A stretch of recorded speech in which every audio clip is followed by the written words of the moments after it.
Um, just to begin, I want to use an analogy of a board game that's familiar to many. It's a chess game, or checkers.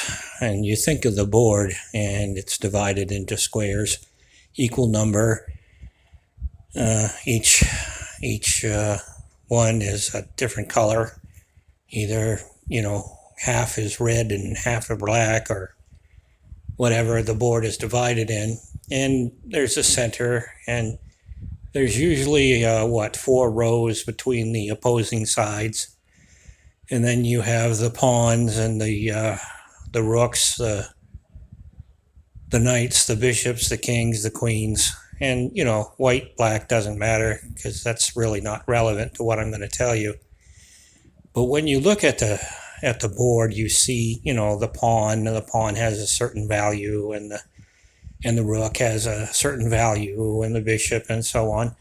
And each of them have a certain number of spaces that they can move, and some can only move in certain angles or directions. And that's kind of the rules of that game. Checkers, each one is equal until it makes it to the opposing side, and then it becomes a king, and so on and so forth. Those are the rules. But have you ever stopped to think about the squares themselves? The squares are the most important part of the game. No, seriously, think about it.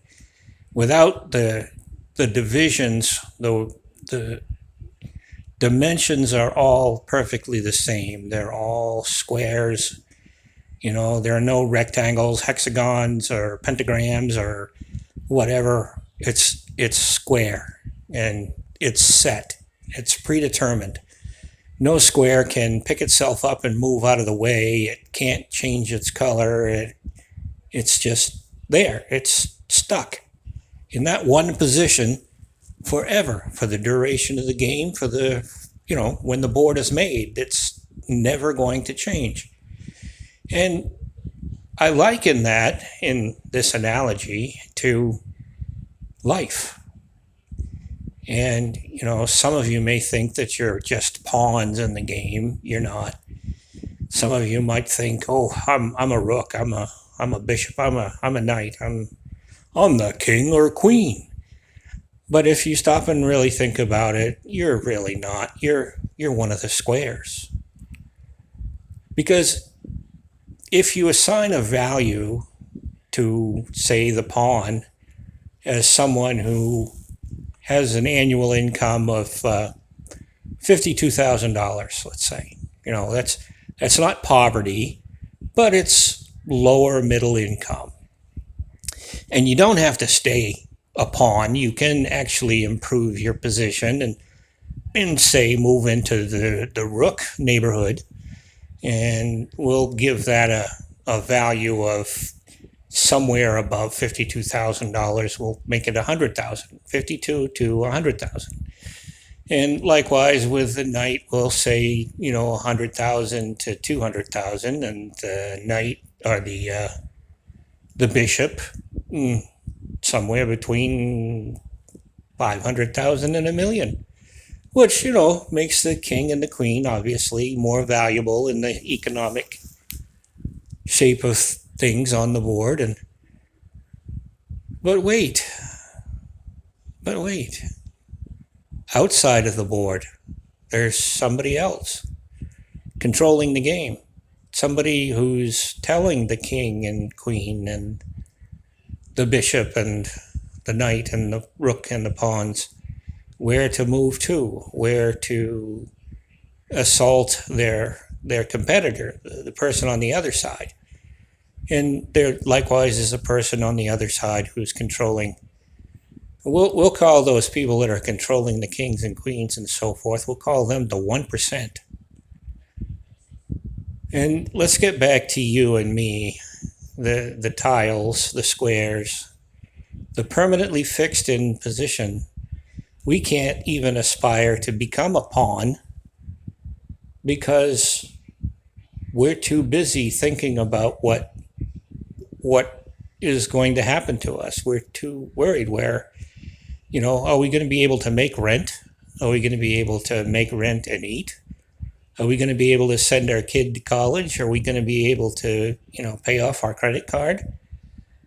And we're kept in that position. We're kept in those squares by whatever the kings and queens and bishops and knights and rooks and pawns hand down to us.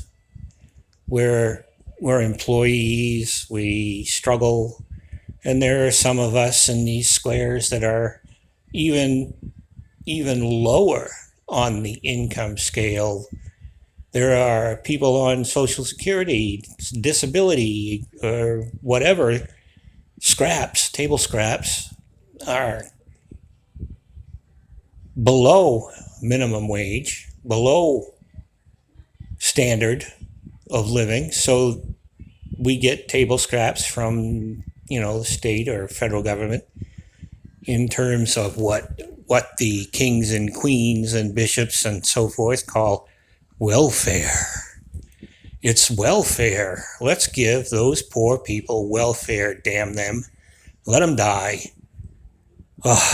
Can't we just be rid of them? No, you can't, because we're the squares on the board in which you play your game. Without those squares, you don't have a purpose. So you got to maintain that control. And how do you maintain that control? How do you keep squares in their squares? How do you keep them from changing color? How do you keep them from becoming a black square, becoming a plain square, or a green square, or a blue square? We don't change color. We're just stuck in that position, because the propaganda that is handed down from the kings and the queens, they get that from the 1%. And you don't see the black square touching another black square other than just at the corner, just the very tip. Never able to organize, to move, to become 4 black squares in one big square. No, they're always segregated. They're always separated. They're always marginalized, because we're dehumanized by the pawns and the rooks and the knights and the bishops and the kings and the queens.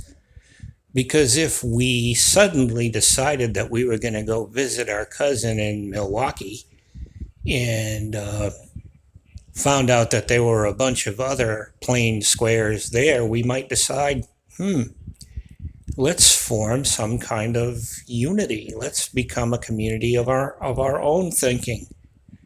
Yes, let's think for ourselves. Instead, we get bombarded every day by media.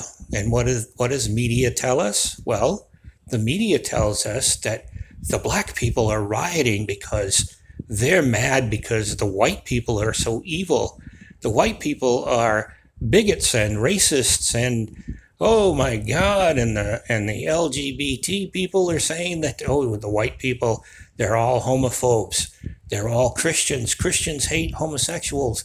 And it's all this hate and fear and loathing of each other that keeps the squares in their places and not standing up or moving out of the way when the pawn tries to take over the space, or the bishop or the rook or the king or the queen. We're always neatly where we need to be so they can play their game, and they are controlled by the 1%. Personally, I'm tired of being a game board. What about you?